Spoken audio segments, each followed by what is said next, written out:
et le Bwiti Misoko a tendance thérapeutique. À partir de ces mouvements, le rite a connu plusieurs autres ramifications. Dis donc Gladys, si tu veux découvrir tous les Bwiti, il va falloir voyager à travers tout le pays. Justement, Kozas, ça tombe bien, puisque je suis invitée à une autre cérémonie. Et cette fois-ci, c'est le Bwiti Misoko. Bonsoir, Bilou. Bonsoir. Alors, quel genre de vision peut avoir l'initié? Il y a plusieurs visions. Il peut répartir à voir son enfance. Il peut aussi voir sa naissance. Et il peut aussi voir son futur. Ah oui? De toutes ces visions, quelle est la plus importante? La plus importante, c'est voir soi-même. C'est connaître soi-même. D'accord. Mais est-ce que tous les initiés ont la même vision? Non, tous les initiés n'ont pas la même vision, mais c'est la même route. C'est la même chose, c'est le même film. Et chacun a sa vision par rapport à son être. D'accord. Est-ce qu'on peut dire que c'est dangereux pour l'initié? Est-ce que c'était dangereux pour toi? Non, c'était pas dangereux pour moi. Ça, mais si tu consommes des drogues dures, et que tu consommes la drogue dure et que tu prends le Mabora, ça, c'est très dangereux.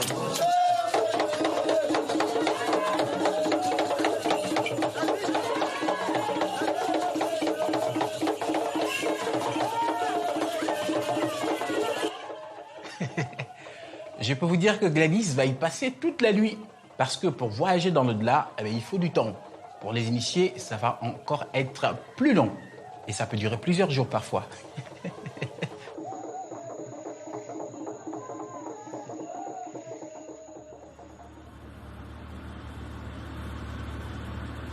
Ça y est, Kozas, c'était passionnant de participer à ce rituel. Seulement, la consommation de la racine d'iboga n'est pas anodine. Elle peut provoquer des hallucinations, des accélérations cardiaques. Donc, elle est dangereuse. D'ailleurs, tu as dû le lire dans la presse, des faits divers qui parlent même de cas de décès. Est-ce que tu pourrais m'en dire un peu plus? Entre-temps, moi, je poursuis l'enquête. Oui, Gladys, tu fais bien de le mentionner. Plusieurs personnes sont passées de vie à trépas en voulant se faire initier au Bwiti ou tout simplement se faire soigner. Le cas le plus récent, celui d'un Gabonais, la cinquantaine révolue, qui aurait succombé dans un temple de Bwiti en Toum après avoir consommé une forte dose de l'iboga ou d'un tout autre produit. Il y a également le cas d'une jeune dame qui aurait trouvé la mort dans un temple à Mandji. Selon l'enquête, les causes pourraient varier, soit un sortilège, soit un état de santé assez critique de la défunte. Et enfin, le sort d'un enseignant a été scellé pendant son initiation au Bwiti. L'histoire raconte même que le regretté aurait déliré avant de succomber. Et les chefs d'accusation qui sont portés sur le maître initiateur viseraient à assimiler ce dernier à un charlatan. Mais, mis à part toutes ces spéculations, moi, je voudrais quand même savoir pourquoi toutes ces victimes. Il se pourrait que la réponse puisse venir des tradis praticiens eux-mêmes.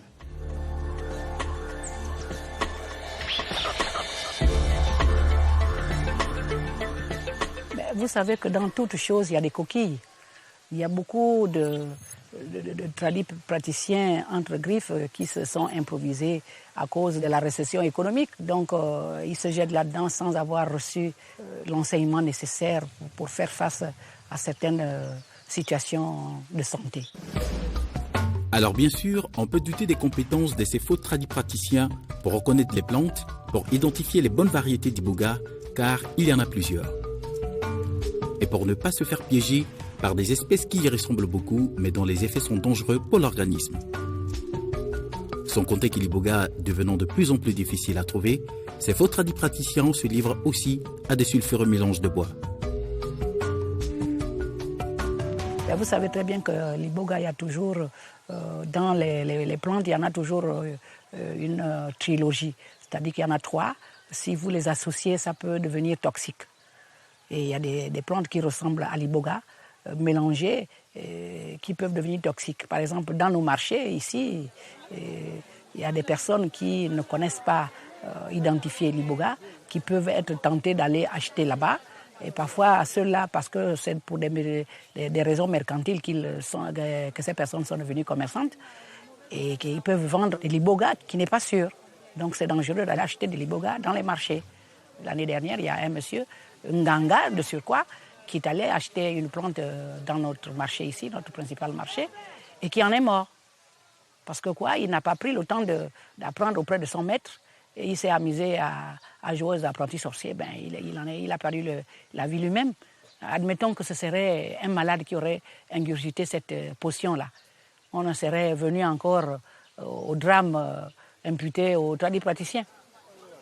Et aujourd'hui, l'État a créé une commission nationale de la médecine traditionnelle dans laquelle je fais partie et qui est en train de créer un cadre juridique qui pourra nous aider à essayer de faire le tri dans nos rangs.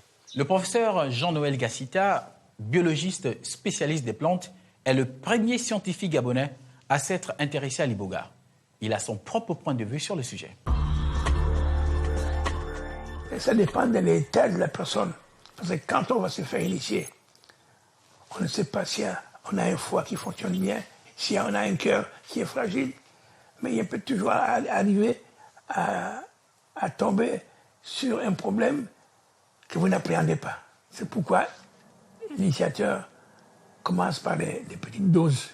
Et il sait ce que ces doses-là font. Mais un initiateur aguerri, et la plupart des gens qui meurent comme ça, elles étaient déjà malades.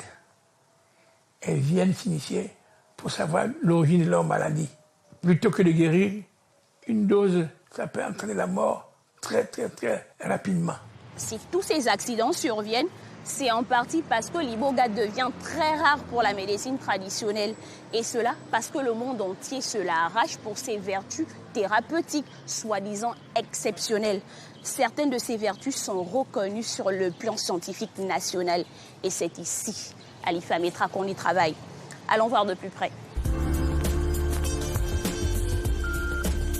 C'est le professeur Bourobou qui me reçoit. Tout d'abord dans l'herbier où sont répertoriées toutes les variétés de tabernante.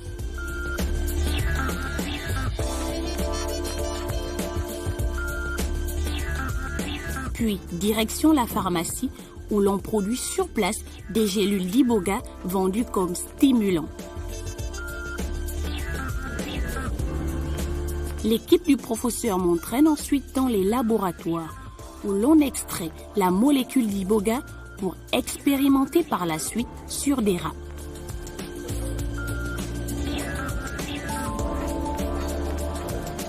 En effet, des recherches explorent l'action de l'iboga sur l'hypertension artérielle et les résultats semblent déjà très prometteurs. Nous avons pris des rats, nous les avons rendus hypertendus. Voilà. Et là, on a induit à l'animal un extrait d'iboga. Et comme vous voyez, regardez, la courbe descend. Et cela a montré que l'iboga a une action sur l'hypertension artérielle. En conclusion, on peut dire qu'avec l'iboga, on peut fabriquer un médicament pour lutter contre l'hypertension artérielle. Voilà sur quoi on travaille actuellement au Gabon. Mais la molécule de l'ibogaïne est un enjeu incroyable pour la recherche au niveau international. Elle serait capable de couper toute addiction aux drogues dures comme l'héroïne, la cocaïne. Qu'en penses-tu? Figure-toi, Gladys, que les premières recherches sur l'iboga remontent au XXe siècle, donc au siècle dernier. Mais il y a surtout une date à retenir.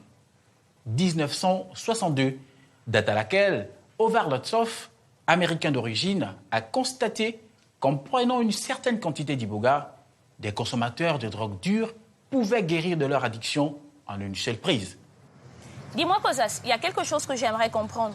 Comment une personne qui est sous l'emprise de la cocaïne, par exemple, peut-elle devenir clean du jour au lendemain, comme on dit, c'est-à-dire débarrassée de sa dépendance de la drogue? Eh bien, ma chère, ça s'explique. En consommant l'iboga, le principe actif, donc l'ibogaïne, vient se poser sur une partie du cerveau, probablement celle responsable de l'éveil. Et il va stopper et absorber toutes les envies du patient à consommer de la drogue. Et nous avons interrogé à ce propos Kenneth Alper, qui est un scientifique américain qui mène actuellement des études sur l'iboga. Destination New York, où ce psychiatre étudie les effets de l'ibogaïne sur des patients addicts aux drogues dures. Nous ne connaissons pas le mécanisme d'action de l'ibogaïne, mais on constate qu'elle arrête cette maladie dramatique et tous les effets liés aux opiacés. On appelle cela la désintoxication. Après la période d'administration de l'ibogaïne, les patients arrêtent souvent de se droguer pour une longue période. La molécule d'ibogaïne n'a pas encore révélé tous ses secrets, ce qui intrigue d'ailleurs les médecins, mais ses effets sont incontestables. Au terme d'une séance unique de traitement à l'ibogaïne, qui peut durer de 12 à 18 heures, un patient sur 3 est libéré de son addiction pendant au moins 6 mois. À la question de savoir si l'ibogaïne elle-même peut créer une dépendance, le psychiatre est rassurant. Je ne le pense pas. Ce n'est pas ce que nous avons constaté. Il y a un dérivé de l'ibogaïne qui est actuellement testé sur des animaux et ils ne se l'auto-administrent pas, contrairement à ce qu'ils font avec des drogues. Beaucoup d'études ont été menées sur l'ibogaïne, mais curieusement, elles ne semblent pas vraiment intéresser les firmes pharmaceutiques.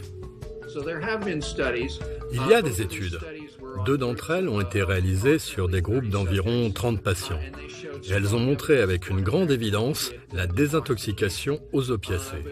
Mais vous ne trouverez pas d'études des groupes pharmaceutiques, tout simplement parce qu'il n'y a pas de profit à faire avec l'ibogaïne. Ce cachet scientifique accordé à l'iboga donne du crédit à la plante et permet qu'elle soit légalement consommée dans certains pays. À titre d'exemple, au Canada, l'iboga est utilisé comme un stimulant à l'éveil. En Nouvelle-Zélande, on peut l'acheter sur présentation d'une prescription médicale et son usage est lié au traitement de la dépendance aux drogues. Concernant les recherches, des études sont menées dans une douzaine de pays à travers le monde, notamment aux États-Unis, en Israël et au Mexique. En plus des addictions aux drogues, on y explore d'autres disciplines de la médecine à travers lesquelles l'ibogaïne pourrait s'avérer utile. Seulement, d'autres pays, comme la France par exemple, interdisent catégoriquement la consommation de l'iboga. Ils le considèrent comme une drogue, faisant ainsi table rase de toutes ses vertus thérapeutiques. Une situation qui, selon certains, profite au lobby pharmaceutique contre l'iboga. Car il faut savoir, les traitements actuels d'addiction aux drogues rapportent à cette industrie au moins 100 milliards de dollars par an. Mais tu sais, Kosas, certains n'ont même pas attendu que les États et les scientifiques se mettent d'accord sur les propriétés thérapeutiques de l'iboga avant de se lancer de façon anarchique sur sa commercialisation. Ils en profitent même. On en trouve sur le net et ils proposent même des cliniques de cure. Qu'est-ce qui explique aujourd'hui l'explosion parallèle de la commercialisation de l'iboga, notamment sur l'Internet?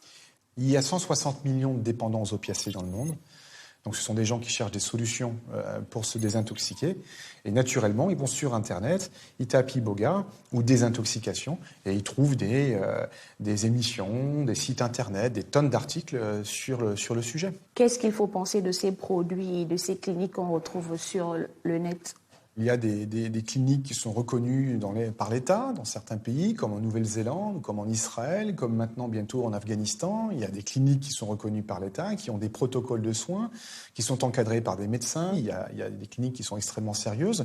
Et puis à côté de ça, bien sûr, il y a des dérives avec des cliniques moins sérieuses, sans encadrement médical pointu, parfois même avec des démarches sectaires. Il y a du charlatanisme aussi, bien sûr, il y a de tout.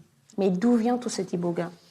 Principalement, d'après nos recherches, ça provient du Gabon. Donc, on sait qu'il y a des gens qui rentrent au Gabon pour braconner de l'iboga et qui le revendent depuis des pays limitrophes au Gabon. Et du coup, tout ça, ça augmente le cours international de l'iboga ? Oui, on observe en 10 ans une augmentation de 800% des prix de l'iboga au Gabon. Ce commerce international n'est pas la seule cause de disparition de l'iboga au Gabon.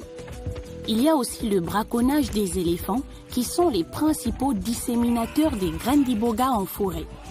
15 000 éléphants massacrés, c'est 15 000 planteurs en moins. Et puis les traditions sont délaissées petit à petit, donc l'iboga est de moins en moins planté. Alors en conclusion, est-ce qu'on peut dire que l'iboga aujourd'hui est menacé au Gabon ? Ah oui, on peut le dire, oui. Moi, j'estime que l'iboga pourrait disparaître du domaine public à horizon d'ici 5 ans grand maximum. Alors là, Cosas, avec l'ampleur que prend son trafic, l'Iboga risque de disparaître si on reste les bras croisés. Je suppose quand même que des mesures sont prises pour stopper ce pillage. Eh bien, posons la question à la directrice des produits forestiers non ligneux du ministère de la Forêt. Madame Natacha Ouna, dites-nous comment l'Iboga est-il protégé au Gabon? Je pense bien évidemment à la loi 1601 portant code forestier en République gabonaise qui stipule dans son article 14 que nul ne peut, dans le domaine forestier de l'État, se livrer à l'exploitation des produits forestiers sans avoir obtenu une autorisation au préalable délivrée par l'administration forestière. Eh bien, madame, des textes et des décrets, il en existe, mais je crois savoir qu'il y a un traité plutôt assez intéressant. Je pense comme ça au protocole de Nagoya, dont le Gabon est le premier pays signataire, il faut le dire. Ce protocole qui est vu comme un instrument juridique unique qui devrait normalement nous permettre, une fois qu'il est mis en œuvre, à lutter contre ce que l'on appelle la biopiraterie. Quelles sont les stratégies pour lutter justement contre le trafic de l'Iboga? Nos missions principales, c'est de faire appliquer la loi. Dans le code forestier, nous parlons de sanctions allant de 500 à 1 million, cela dépend un peu des infractions. Nous sensibilisons également les populations contre les conséquences que serait une surexploitation des différentes espèces Iboga, notamment qui pourrait tendre à la disparition de ces espèces. Merci madame. Voilà Gladys, tu as la réponse à ta question. Ok Cosas, c'est déjà un bon début, mais il faut à tout prix que le Gabon se lance dans la culture de l'Iboga pour protéger son patrimoine. Il existe, certes, des plantations comme ici, mais elles sont très rares. Tu imagines, des pays comme le Brésil, le Ghana et la Thaïlande n'ont pas attendu pour le faire. Ce serait quand même stupide, de laisser une richesse de chez nous au reste du monde, Tu as raison Gladys, mais tu n'as pas parlé de l'État d'Israël qui cultive déjà l'Iboga sous serre. Là-bas, la plante ne pousse pas à l'état naturel, mais de nouveaux procédés arrivent à recréer exactement les mêmes conditions climatiques et le même sol que chez nous. Cette façon de faire s'impose à nous, puisque qui dit plantation, dit d'une part exportation dans le monde entier de la racine Iboga, aujourd'hui si convoitée. D'autre part, développement de la recherche scientifique, fabrication des médicaments à l'aide de la racine Iboga, puis exportation à travers le monde. Et par conséquent, création d'emplois et de la richesse pour le Gabon. Ce serait quand même dommage qu'on passe à côté d'un tel trésor. Il y a donc urgence, Gladys. Tu as raison, Cosas. Du coup, moi, je me lance. Ok, mais surtout, réserve-moi le pain de terre. Je viens te rejoindre. Mais où sont passés mes outils? Bon allez, chers téléspectateurs, ça s'explique spécial Iboga est à présent terminé. N'oubliez pas de nous retrouver sur notre page Facebook et de liker bien sûr. Allez, à très bientôt pour un nouveau Ça s'explique.